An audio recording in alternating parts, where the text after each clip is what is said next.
Okay, good afternoon, everyone, and welcome to today's webinar, Recruiting for Diversity. I'm Sherry Heller, part of the amazing HR services team here at MassPay. For those of you who are unfamiliar with MassPay, we are a human capital management, HR consulting, and payroll provider. Among the things we do here at MP, both through our talented workforce, our HCM platform iSolved, and other related applications, we have solutions for hiring, time and attendance, payroll, benefits, and HR consulting. Today's presentation is part of our DEI, Diversity, Equity, and Inclusion Initiative. A few weeks ago, we hosted a panel discussion for Gen Z college seniors to discuss what they're looking for in regards to DEI initiatives as they begin their job search. Our guest presenter today is Jessica Diamond, the Vice President of Training and Development for Goodwin Recruiting. Jessica has over 15 years of experience in the hospitality industry. As a member of the Goodwin Recruiting leadership team, she directs internal and external corporate strategy with an emphasis on internal team growth, hiring, onboarding, training, and development for all recruiters and employees. Jessica earned her bachelor's degree from Cornell University School of Hotel Administration. She's a certified diversity and inclusion recruiter through AIRS ADP. Jessica works for Goodwin Recruiting, as I mentioned, which is a full service recruiting agency that was founded in hospitality. As the company has expanded into various industries, that hospitality and service mentality has remained rooted in the company's core. Each Goodwin Recruiting partner is an expert in his or her field. They speak your language, put their core values first, and establish game-changing partnerships with employers and job seekers alike. This webinar will be recorded, and we'll send out a copy of the slide deck along with a link to the recorded session. And with that, I will turn the mic over to Jessica. Thank you so much, Sherry. I'm really excited to have the chance to chat with all of you today, share a little bit about how to get started with a strategic plan to get into recruiting for diversity if it's something that you haven't quite gotten immersed into your company yet. I want to make sure everybody feels really comfortable asking any questions, so please use the question and answer option at the bottom of your screen. I have it up, so if any questions come in, I'll try and work them into the conversation. And I want to acknowledge that discussing diversity and inclusion isn't always comfortable. And so it's something that you only get comfortable by doing. So hopefully this is the first step for some of you. I'm a couple steps further along my journey, but it's still something I'm learning about. And so I think if we all keep that mindset, let's just learn a little bit of something every day, it'll help us continue to move forward. I'm going to start with a quote from Thurgood Marshall's acceptance speech for the Liberty Medal. The Liberty Medal is an award that recognizes leadership in the pursuit of freedom. And he said, "I wish I could say that racism and prejudice were only distant memories. We must dissent from the indifference. We must dissent from the apathy. We must dissent from the fear, the hatred, and the mistrust.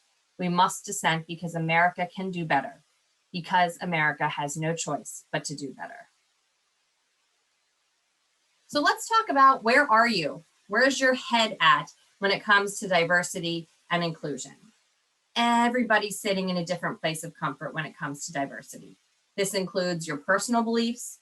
This includes your professional engagement at work, and when talking about it with friends and family, or when you're at work. Let's realize that some people are excited, they're comfortable, they're jumping right into this dialogue. Other people are genuinely interested, but they have no idea what to do, or they're completely overwhelmed at the thought of what to do. And some people are just going through the motions because they don't want to look bad, or they think it's what they're supposed to do. Of everybody attending here today, you likely fit into one of these categories above, which means the interest and the goals of everybody here are vast. Realize that because a lot of you here are in roles where you're going to be influencing what's happening in your place of employment, it's essential that you keep that in mind, that the people you'll be engaging with are also in a different headspace. You can't change your goals or your messaging with what you're trying to do in your organization, but you have to be conscious of your entire audience so you can speak to a way that's relevant to everybody. If most of the people on your team are participating because because they're not quite sure what their responsibility is, but they know they're supposed to have one, realize that there has to be a genuine commitment from somebody engaged in this process, someone who is truly bought in, who is truly passionate. They don't have to be the top leadership person either. It just has to be someone along the way that is the person kind of pulling everybody together as they all find their own comfort along the journey. Knowing that everybody's going to have different levels of interest, it's important that you, as the person maybe being the voice for this within your organization, have realistic goals. My approach within our organization has consistently been to educate and open minds. I know not everybody's entirely bought in, but if I can get them to engage just a little bit, and I get a small opportunity to educate them or share something new that they hadn't thought of or heard of before, that's an opportunity to open their mind. And that's a big step in the right direction. But you have to keep in mind that changing people's mindsets, building comfort with new behaviors, these are all things that are a long, slow process. It requires a lot of repetition and a lot of revising your message as people's comfort changes and evolves. So let's talk about what are your goals, right? You probably have one of the buckets here, and this is going to dictate how you move forward. Maybe your goal is simply to do what you need to do so that the company looks good. Maybe you're interested in making a real change in the company's mindset. And maybe you want to take action to actually become more diverse and inclusive as an organization. So regardless of whatever goals you have, there's going to be challenges that you have to face, and you have to be prepared to tackle them. So let's talk about those challenges, right? First, if your goal is to make the company look good, it's not that challenging to have a surface level effort, right? To do things that will look good. But realize that this isn't actually going to create an inclusive environment. And people on your team who are actually interested, who need to feel included, who deserve to feel included, they're going to be turned off, and you're going to end up losing people. And it'll ultimately prevent good people from coming to you down the road. For those of you that are interested in making a real change in the company's mindset, realize this is kind of like changing the direction of a cruise ship, right? It can't happen quickly. You need to be patient and you need to be persistent, offering information and guidance in digestible chunks, because this is something that people will learn about conceptually, but they're also going to have feelings about it based on their life experiences. And so they're not just learning how to do a new process. They're potentially learning to think and view the world in a different way. That's not going to be something that's easy to do. And lastly, if you want to take action to actually become more diverse and inclusive, realize that this is going to require a clear plan with consistent effort and results that can be measured. If you're not planning to measure the results, you can't actually identify if you've done something to make a change in your organization. So once you've established your goals, you understand your challenges, then you have to think about the different audiences that you're going to be facing. And that really includes external and internal customers. So let's talk about our external facing needs. And when I talk about external facing, this isn't just how does our company look to people. You have to specifically think, how does our company look to potential employees? That's the audience you have to keep in mind, not just your clients or the world at large, but to the people who could potentially work for you. I know a lot of our attendees are in the HR field, and this is your wheelhouse, right? So this is where you really need to be thinking from. Put yourself in the shoes of somebody who's considering working for your company. First things first, your website, that's obvious, right? Go through your website as if you've never seen it before. Do all people feel welcomed? Do all people feel represented? Is every person visible on your website one gender or one race or one generation? Ask yourself questions like that to see, how is diversity actually represented in the people on our website? Then you have to dig a little bit deeper. right? What about your core values, your brand messaging, your About Us page? Do the things that are shining through in these areas of your company's vision that you're representing, do they speak to a true commitment to diversity and inclusion? Is it really, really, really hard to find on your website? Or is it something that is prevalent? Or is it somewhere in the middle? Realize that if someone has to actually work to find if your company cares about diversity, it's not showing that you have a sincere interest in it. It kind of goes back to, this is a surface level thing we're doing, so it's there, but it's not necessarily something that we have actionable intent on. And does the team itself represent diversity? Do the people in your organization that are visible on your website, do they represent diversity? The last piece, and this is a really big one, is your candidate interviews. Are the people specifically involved in your hiring process, are they representing diversity?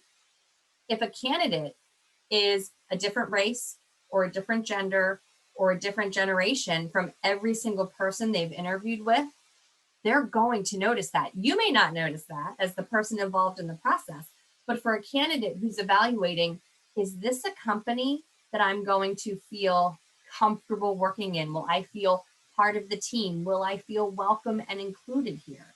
They're going to notice the experience they have going through the interview process. A question that's often asked or people aren't quite sure how to handle is, what if I get a resume or I'm interviewing someone and I don't know how to pronounce their name? That can be intimidating. Here's the secret. Just ask them. It's their name. I don't want to mispronounce your name. Can you please pronounce it for me? They'll be so much more appreciative that you just asked, learned who they were, introduced yourself, and moved on with the conversation. And lastly, are the people involved in your interview process at all levels, are they prepared to answer questions from candidates in the interview process regarding your company's diversity and inclusion efforts? It can't be one person who has all the information. It has to be everybody involved if you want to reinforce that you are committed to diversity and inclusion. So I have on the next slide here a lot of questions you may actually get.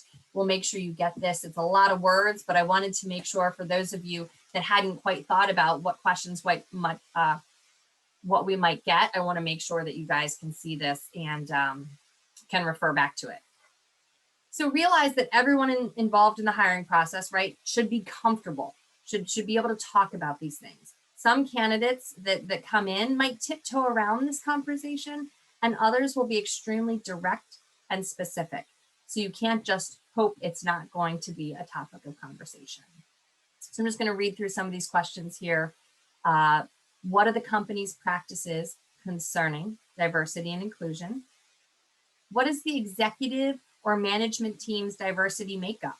Someone might be even more specific. How many people of color? How many women? How many minorities are on the management team at this company? You have to know your stats at this point and moving forward. How many diverse candidates have you hired within the last year? Why is diversity and inclusion a concern or not a concern for your company? What are the expectations of leadership around diversity and inclusion? And how have diversity and inclusion impacted the bottom line? So again, I just want to remind you guys, you're going to receive a recording of this. I have a handout to go along with it that has all of these questions typed in as well. So when I was putting this together, I wanted to be able to give some recommendations on how to answer these questions. And I thought about it for a while, and I finally settled on the idea, this isn't a cookie cutter conversation. Every company has to have a unique answer to this. So I don't feel comfortable saying, this is how you should discuss this. What I recommend is taking these questions back to your team and use it as a starting point for a conversation with everybody involved in the hiring process. Think about the benefits of having a team exercise. Hey, let's have an hour where we all get together and we kind of talk about how are we going to answer these questions. One, everyone's going to come away with some consistency and better understanding. Everybody involved is going to have a clear understanding of what is the company's stance and level of commitment to diversity and inclusion. And I think most importantly, it's going to be really revealing. It's going to help you understand how much work you have yet to do, where your starting point is, or how far you actually are in this journey. And if it's something that your company has already made some good leaps and bounds on. But I think if you and everybody involved can't naturally have these conversations, that's where the work needs to begin. Okay. I'm just going to check. We have another candidate question here. All right, I'm gonna circle back to that question from Jessica. It's a good one. I want to make sure I include that. We'll circle back to some Q&A at the end. Okay, so that's a little bit about the external facing components that you need to think about. Then there's a lot of internal facing components that you have to talk about. So I'm gonna flip over to them now. The hiring process participants. We've already talked about them a little bit. So you have to discuss this with the people involved in the process. What are you discussing with them? What is their responsibility in understanding diversity? Is it their responsibility to understand how to interview without having any biases brought to the table? And every person in their role in the process is going to have a different level of commitment and responsibility there. If you're in a capacity here where you're in HR and you're starting to build a plan and understand what you do, you have to figure out, how do I get everybody involved in the process to actually do what I'd like them to do, or what we as a company have agreed to do? Because that's the hardest part, right? Intentions don't actually make change. So the implementation has to be actionable. There has to be clear commitments from everybody involved to ensure that this actually starts to happen. And that's where that buy-in comes in. How do you know the people involved are bought in? Maybe you use this as an opportunity to change up your interview process a little bit, or do dual interviews where there's two people interviewing together instead of it being a single person, so that you can start to hold each other accountable in the interview process and dialogue about things afterwards, about how the new questions surrounding diversity, or how everybody's focus on being unbiased in the process is actually working. And that's where the measurement comes in. You have to actually identify, how are we going to measure and what are we going to measure? Because if you don't recognize that, again, how do you know if you're actually making progress? Because the point is not to just say, hey, let's be more diverse. It's about, let's become more diverse. Let's have a plan and let's see what we're going to do and how we do according to our plan. Some simple things to look at is to measure your current diversity on your team and set quarterly or yearly goals to change that based on how frequently you're hiring. Look at the candidates you're getting in your funnel.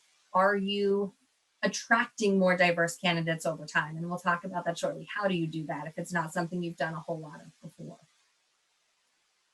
The next piece that kind of pulls all this together is the idea of culture fit versus culture add. Everybody's heard about culture fit. That's a very comfortable HR reason we're not moving forward with a candidate, right? They're not the right fit for a culture. Well, the reality is that when you say someone's not a culture fit, what does that mean? Does it mean they don't look the same way as everybody else in the organization? Because that's a lot of times how it's perceived. They're not the same type of person as everybody else in the organization. But I'd like you to think of it a little bit differently. If we consistently look for a culture fit, ultimately you're going to have all of the same person in your organization. And there's a lack of innovation. People don't think differently. They're all kind of thinking the same way. And you don't have someone who's going to be a culture add, somebody who's going to bring new perspective, new ideas, someone who's going to motivate other people to look at things differently, bring new ideas to the table, grow outside of their comfort zone. In the interview process, and this is a challenge for everybody, regardless of how self-aware you are or not, every person brings a couple of biases to the conversation. And the more you think about them, the more you can work to remove them from your interviewing process. One of them is called confirmation bias. And this is when we favor things to confirm the beliefs that we have. So if we start interviewing somebody and we really like them and we're getting along with them, sometimes we'll start asking them questions that are different from something from questions you would have asked another candidate, because we want to keep confirming that we like this person. So maybe we ask them questions that are a little bit easier or a little bit more obvious why they're a great fit for our company. And similar is what's called the halo effect, is that once somebody demonstrates that they're good at one activity, we assume that they're good at all activities. And in the workplace, that's a very dangerous effect to let to come into play. When you like a candidate, when you're starting to think they're showing some potential, you can't assume that they can do all of the responsibilities of the job just because they can do one thing well. So what I would encourage you to do is come up with an ideal hiring profile. Every time you're making a hire for a specific role, and say, these are the qualifications, the skills and traits this candidate must have to be successful in this role. That's it. And then after you interview people, you can very objectively measure, do they have these qualifications? And if you hold every candidate you're considering to a very clear, consistent measuring stick, it's a lot easier to remove any biases and to find the most qualified candidate for the job. Okay. Last, and kind of the whole point of all this, again, if you just want to be external facing, that's an option. But if you truly want to make change, you then have to celebrate diversity and create an inclusive environment. You have to find ways to make everybody feel part of the conversation. And diversity isn't just race or age or gender identity or sexual orientation. Diversity is everything and anything. So use everything that makes people different and give everyone a moment in the sun, so to speak. Maybe you have an internal newsletter. So every time one of those goes out, celebrate a different culture, celebrate a different holiday, have some sort of diversity calendar where you're able to find out new things that are going on, not new things that have been going on for years and years, but new to some people in your team, because again, their vision and what they've been exposed to just hasn't been broad enough. And those are easy ways to educate people and open their minds a little bit. Have a learning lunch group. I've heard of some companies where they'll celebrate different cultures of people on their team, and that once a month they'll have all food from that person's culture. So everybody gets to not just talk about the food, but talk about the culture. And that way everybody gets a chance to share their life, their experiences, and everybody starts to appreciate each other a little bit more. Okay. I have a couple questions coming in. I'm going to save them just so I can continue on here with our flow, but keep them coming in. So now we have this, people on the hiring process are starting to think about their team. They're looking at the diversity.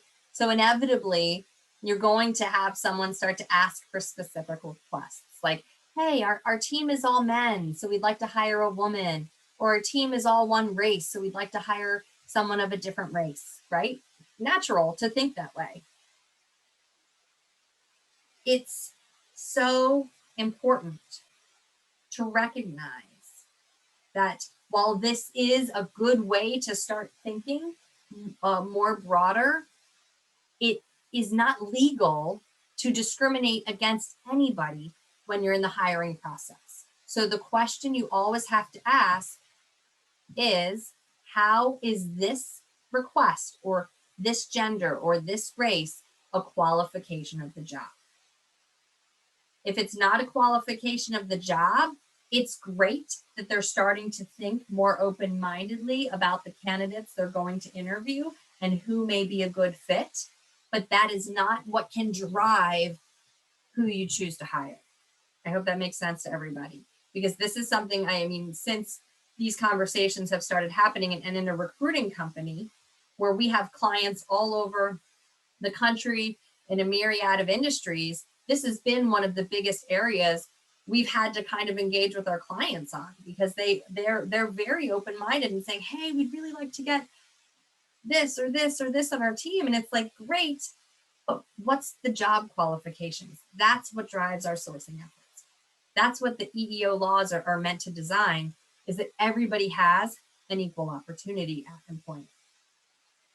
Okay, so let's talk a little bit about just recruiting, the landscape, how it's changed over this past year, and kind of where we might be going with this. So in the recruiting world, we refer to the varying cycles in hiring as either candidate controlled or hiring manager controlled. And right now we're in what we would call a candidate controlled market. So what does that mean? It means there are more candidates than ever. Not only are more people looking for jobs, which makes you think, well, isn't that great for hiring managers? No, because the ease with which people can apply to jobs, click, click, click, click. I've just applied to my 5 jobs today, I'm good. That's overwhelming as a hiring manager. How can you possibly vet the amount of applications you're receiving? What that means when I say click, click, click is sometimes people are applying to jobs they're not sincerely interested in, or they're required for unemployment to apply to so many jobs. So now not only are you getting too many applications and resumes to consider, but how can you even know who's actually wanting to work for your company and who's just not filling your inbox with junk? How this kind of all plays into a candidate controlled market. Because there's so many candidates, because there's not as many jobs, a good candidate, a quality candidate, they have the power to choose the offer they want, because a good candidate's going to be getting more than one offer. What's the impact on your hiring? What does this mean for you? Going back to the amount of time you have to dedicate to recruiting, the sifting through resumes, pursuing candidates, just trying to reach them, interviewing people. We all know that time is money, and the value of the time you lose in wasted candidate effort, that's the number one headache. Everybody always says hiring and people, this is the number one thing in your organization. It's also the most time consuming if you're going to do it right. And time is of the essence. So urgency is even higher. So I'm saying, hey, you got to spend all this extra time to do it, but you actually can't lose any time, because if you don't work with urgency, you're going to miss the good candidates. You can't keep waiting. You can't interview a few people and saying, well, maybe a better candidate's going to come along, because another hiring manager will never wait. They know when there's a good candidate, you move quickly, you move with urgency, you give them an offer, and you give them a competitive offer. You can't give them the lowest offer with the hopes, well, maybe they won't try and negotiate. They're going to get a better offer somewhere else if they're a quality candidate. One of the challenges in this vetting process and with the current landscape is that a lot of candidates you're going to be engaging with are unemployed. How do you truly validate the reason someone is unemployed? It's tough. You have to balance sensitivity with fact finding. Everybody is in a different place in November of this year than they were in February of this year. That is undisputable, right? So think about it. If someone tells you I was laid off or furloughed, that seems pretty legit, because we know how many companies had to make choices like that, but you still have to vet it. So let's ask, how many other people were affected in your company with this layoff, with this furlough?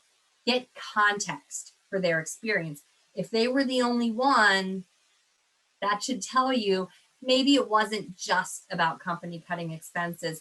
Maybe there was a little bit more of a performance related reason behind it too. One of the hardest things in HR, because we care about people, but part of the training when you're in HR is to be able to let the personal stories, let the things that create feelings not be a distraction.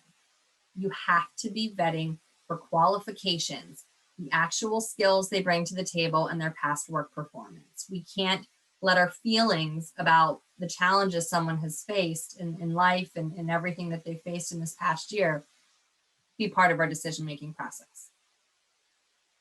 And lastly, virtual interviewing. We're on a webinar. How many people have gotten a lot more into webinars this year than they ever have before, right? So realize that this is a necessity in the current landscape. We don't know how long it's going to be before interviewing in person as the norm becomes the norm again. And one of the things that might happen is this is likely an evolution of many of our hiring processes. So this is something that's not going to be going away anytime soon. When it comes to how do I keep in mind diversity in my virtual interviewing, and how do I ensure I'm not bringing any biases to the interview process, maybe consider doing all first interviews over the phone, where you don't see the person, you don't see their background, you don't see their clothes. You're focusing on the qualifications they bring to the table over strictly the conversation you're having. This will do a lot to help remove any unconscious bias from the process for people involved. One of the things I would recommend to do, again, to set yourself apart. We talked about the impact on being the employer of choice, right? And getting candidates to want to work for you versus the other companies courting them. Go out of your way right out of the gate to show them we are a company that cares about you. You've got to offer a great candidate experience in the interview process. So maybe create an instructional guide, a one-sheeter that when you confirm an interview, you email to them and say, hey, this is the platform we're going to use. Here's how to use it on a device, whether it be mobile or an actual computer. This will help them feel that you're going to care about them. And in a time when we're worried about the general candidate experience, but we want to make sure all candidates feel included and welcomed into the process, giving a little extra information to alleviate nerves will reinforce that you're a company that cares. And even if it's just caring about the interview process, it's going to send a bigger sentiment that we care about our people. And that's really what diversity and inclusion is about. Okay? So now, how do we attract more diverse people?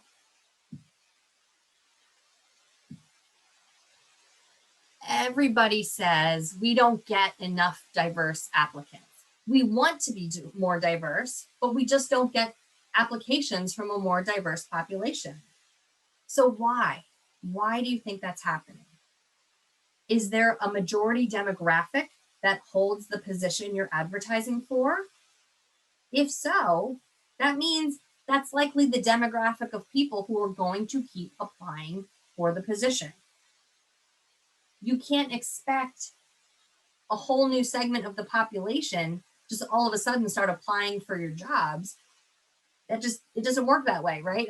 There's no other way to say it. We'll talk about how do we find different people, but you have to realize things aren't just going to change one day, and diverse applicants aren't going to just start coming in your inbox. One of the ways you can start to attract diversity is by going back to that external slide that we talked about. Is your website showing inclusivity? Do people go to your website and say, I would be comfortable here. I see people like me here. I'm not going to be the only person of color or of gender or whatever scenario in this organization, because that's what's going to make people feel uncomfortable even applying for a job with your organization. So what can you do? You have to do research. You have to understand who's in this position, who's living in the demographic with which I'm searching. So I'm actually going to flip my screen here and show you guys a couple of actual things and examples as to how you can do some searching to do some research. Because without information, you can't make change or you can't be informed enough to know what to expect. So I'm going to do an example and say, I need to look for a registered nurse in Camden. So how am I going to figure out who am I likely to find? So let's do a quick search here. One of the sites I like is US Zip. So I'm actually going to put in the zip code for Camden, 08103, and I'm going to search. And what I'm doing now is I'm just learning about the area where my job opening is. So I'm just searching, getting a sense, male to female, very kind of close split there. Median age is around the 30s, early 30s. I can find out about households, housing units. I'm going to gloss through this just to kind of make the point. I don't want to get too lost in the details here in Camden. Again, what I'm coming to look is here. I want to get a sense of the race makeup in Camden, the employment status. And here we can see in Camden, 59% of the people in Camden are reporting as Black or African American, Hispanic, followed by white. If I look at the economic data, again, it's going to tell me a little bit about employed, unemployed, and so on and so forth. So a lot of information can be garnered just by doing a couple of quick searches. Again, another website, just to kind of cross-reference information, is zipwho.com. It's going to give me similar information. These two zip code sites, I think, are pretty similar. But what I like about this one is it kind of shows you just where this geography ranks in terms of other places you may have similar jobs open. Because the same job, you may have different demographics in different regions. So again, showing the numbers are slightly different, but we can see it's predominantly Black, followed by Hispanic, and then white. Okay. One last one, if you want to look at it from another standpoint, is you can actually search the city. Obviously, Camden has multiple zip codes in it, so sometimes going for a city search is a little more helpful than drilling it down by a zip code. I don't love this site as much, the way it presents the information, but if I scroll all the way down, again, I'm looking for the race makeup here because I like to, in this specific example, I'm just focusing on the diversity of nurses candidates that I want to pursue. So this one's slightly different. So we can see when we're looking at Camden on a broader scale beyond just one zip code, it's actually showing Hispanic is a stronger percentage of the population. We also see here this status from 2017, so it's about 3 years old.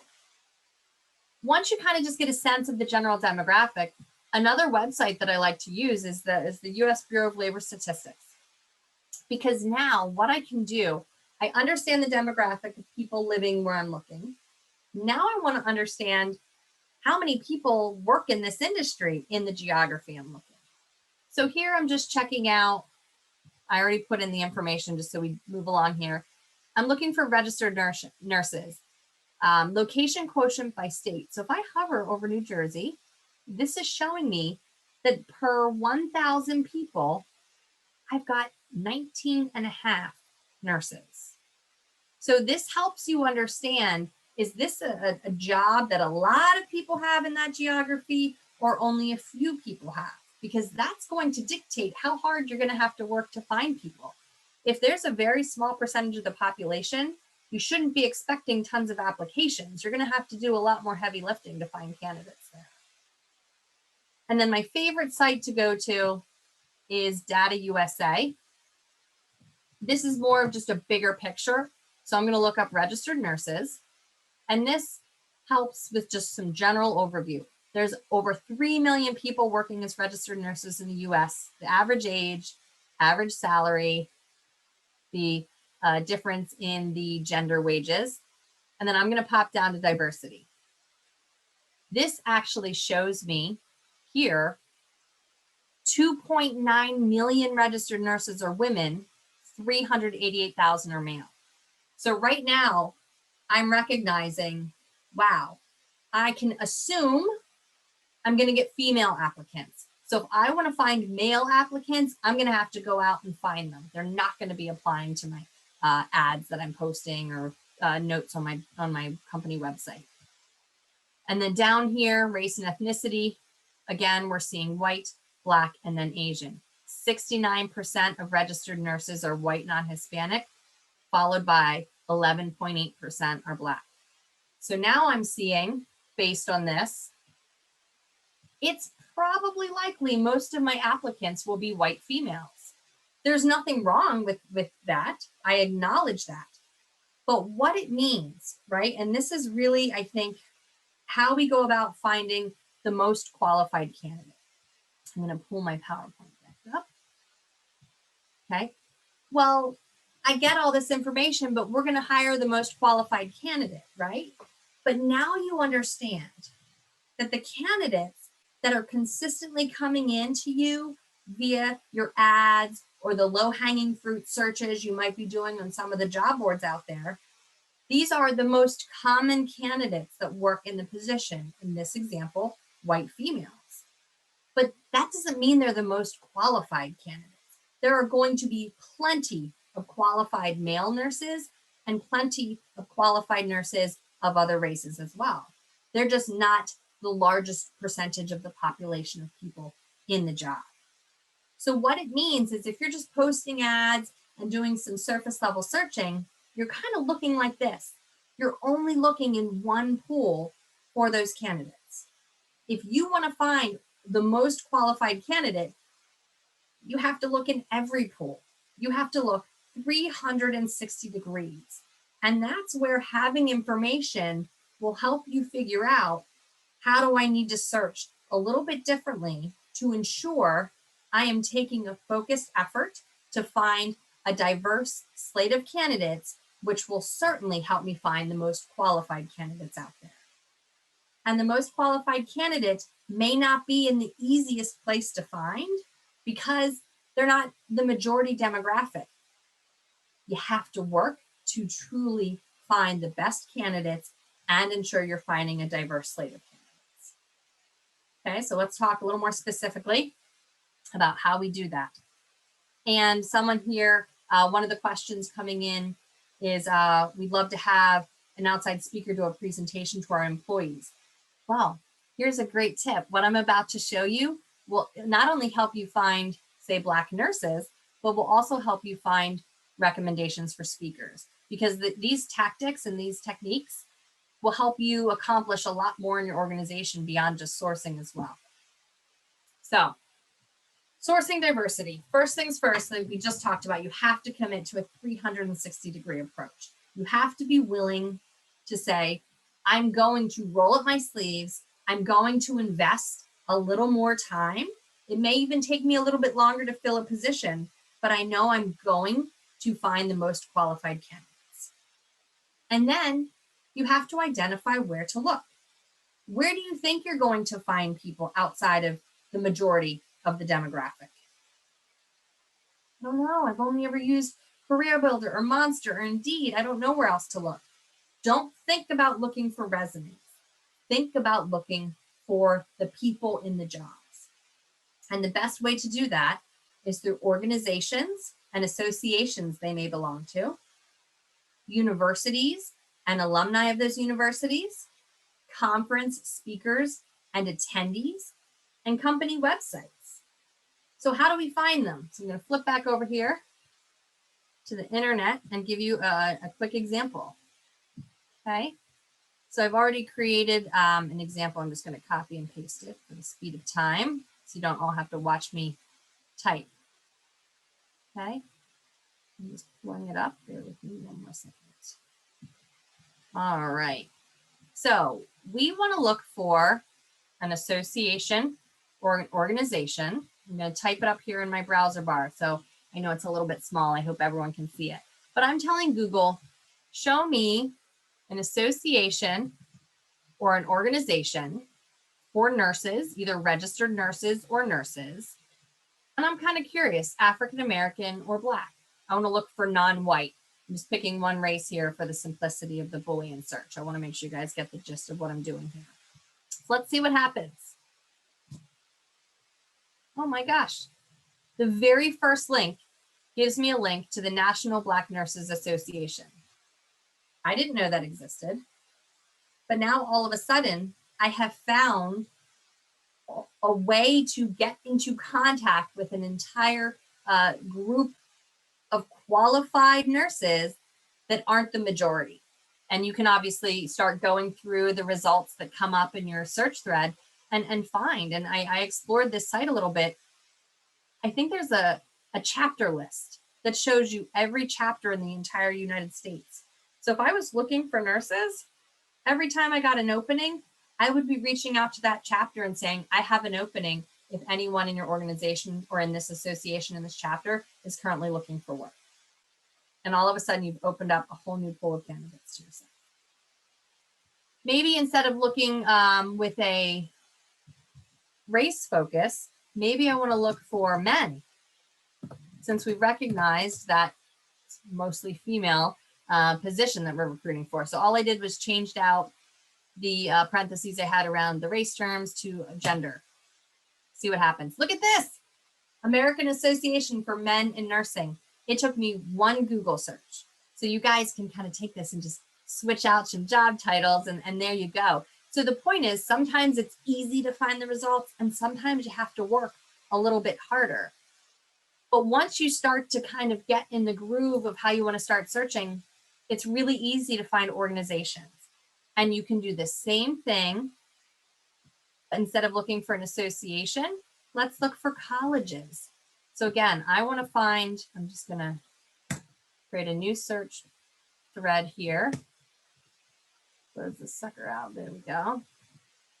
Now I'm going to look for colleges or universities that have registered nurse or nurse, and then I'm adding a race component. So I'm searching for it. And right here, the very first thing that came up, HBCU stands for Historically Black College or University. So now I'm finding the top 15 nursing schools that are historically Black college or university. So again, right there, I have a whole new pool. I can start looking for alumni. So when I'm going back to some of my websites that I'm searching through, like a Career Builder, Monsters of Recruiter, Indeed, whatever it is, maybe instead of looking for nurse, maybe I'm just looking for graduates with that degree, because that automatically helps narrow my focus. Because if I know the applications coming in are coming from one demographic, then I'm going to work to find candidates from a different demographic by playing with my search terms a little bit. And then going back to the question, you could switch out college or university with speaker or presenter or conference. Because someone who's presenting at a conference for Black nurses, or someone who's attended a conference or presented at, this is all interesting to me. So here we go, second annual nurse practitioner conference. So again, we can scroll through here and find a lot more options. Okay, I'm gonna pull my PowerPoints. That's just kind of surface level type of stuff to share with you guys about how you could just think a little bit differently about how to find candidates differently than you have before. And I want to wrap up with a quote here. We do not have to become heroes overnight, just a step at a time, meeting each thing that comes up, seeing it as not as dreadful as it appears, discovering that we have the strength to stare it down. Throw this out there. Feel free to connect with me on LinkedIn. I'm more than happy to connect with everybody. You never know, I might have a connection that could be your next hire. And if you ever need help hiring, we kind of do that here too. But I want to make sure I take time to answer some of the other questions that came in. So I'm just going to pull them up here quickly. Everyone can bear with me. So one of the questions that came in our current state, we're not the most diverse. However, it's a very important goal of ours to increase our diversity. How do you recommend we make our website inclusive and welcoming without exploiting our current diverse employees, without making them, the poster of the diversity? I think it's having an open conversation. I mean, first and foremost, you can use stock photos and just to change up what's on your website. I'm not a huge fan of stock photos, but if just looking at the photos on your site, if they're all one race, one gender, mix it up. There's many, many options out there. One of the things we have done in our organization that I feel has been really successful is we've reached out to everyone on our team and given everyone an opportunity to share their thoughts, share their feelings, participate, give us feedback. We've asked for feedback from our diverse team members and said, what can we do better? So, some of our recruiting partners were interested in having that conversation. Some weren't as interested, and that's okay too. So nobody was pressured into giving us their opinions, but it opened our eyes and allowed us to make change that mattered to people on our team, not just because we wanted to make change, but we wanted to do things that were important to people in our organization that we have relationships with. Jessica, if I may, one of the things that we do at MP, which I really like, is that when you look at our website and you look at our team, a lot of times employers will just, or businesses will just put up pictures of their leadership team or their senior executives. We have the whole team, and in no particular order, because we are a team.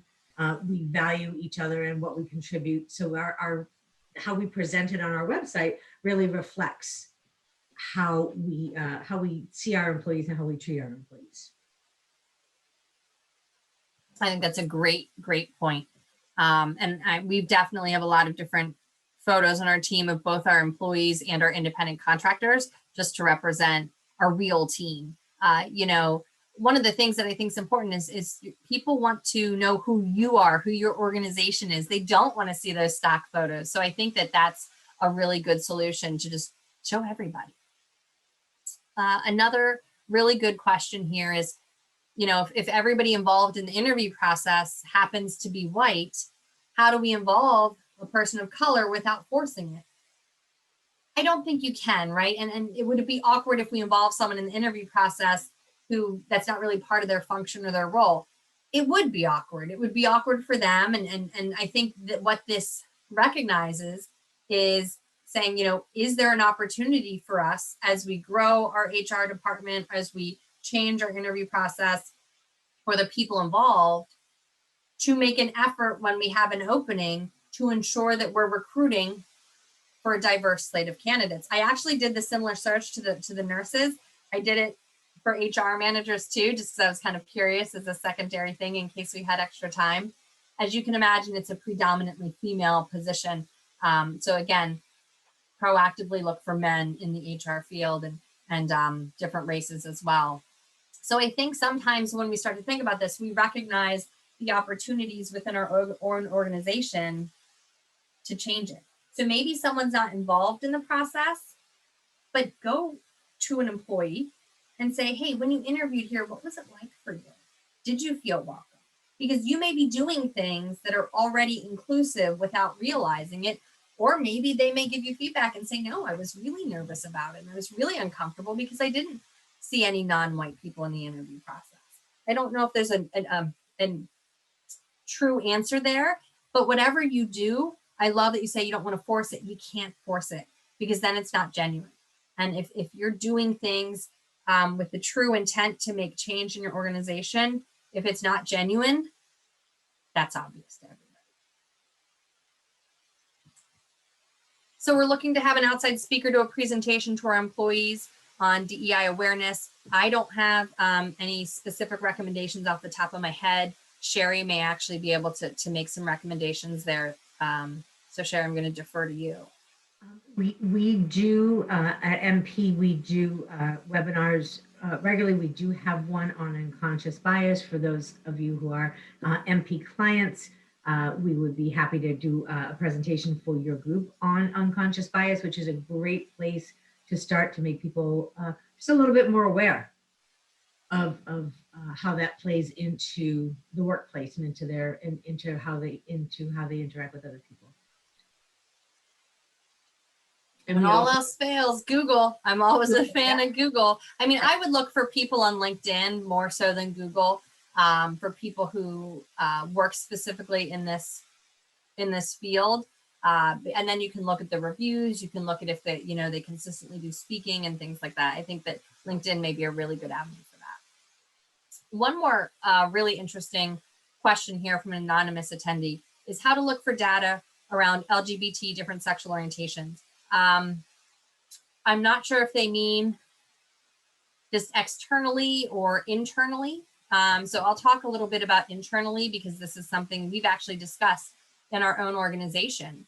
We really want to understand the makeup of our team and the diversity of our team of all different components, one of them being sexual orientation. And, we talked a lot about it. When I say we talked about it with employees and independent contractors, both straight and members of the LGBT community on our team and said, what do you think? How can we talk about this and gather this information to understand if we are truly an ally, if we're representing that we're an ally, and making sure people feel welcome considering having a business relationship with us, because we are inclusive of them regardless of their sexual orientation.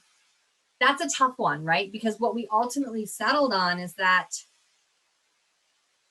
the people on our team said, I have never felt comfortable sharing my personal life at work until I've reached a certain point, because that isn't a requirement of the job, but yet it's something that can very much have a negative impression on people. And I've been treated unfairly because of that in the past. And so I don't know the right answer to that one yet. We're still trying to figure it out, because it's important that you represent inclusivity, but you also don't make people feel uncomfortable when you're trying to create inclusivity there. One thing that I recently found some interesting information is a way you can represent in job postings that you have, that you are welcoming and inclusive to people of all sexual orientations and races. And there's actually some verbiage. I could get that to you afterwards. If you want to connect with me on LinkedIn and message me, I can share with you what I found. Similarly, I found some verbiage on how to make people who have criminal backgrounds feel welcome applying for a job. Another is how to welcome people who've been through recovery, feel welcome applying for the job, knowing that won't be held against them. So again, diversity can mean so many things. It's not just what we see about people. It's things that are inside them. It's their past experiences. It's choices that they've made. But that's what thinking diversity and inclusion is about. It's about the biggest, broadest sense of what makes each person different and unique and special. Any final questions before we wrap up? I really appreciate everybody joining today. I hope you got a few nuggets out of this. Well, I know I got a ton of nuggets out of this. I'm really excited to put some of this into play at MP and with the clients that we work with. Again, Jessica, I can't thank you enough for taking the time today to join us and to enlighten us. And thank you all for attending today. Again, we will be sending out a copy of the slide deck, a link to the recorded session, as well as some resources that Jessica has put together for us. Thank you so much, and have a wonderful day. Bye-bye. Thanks.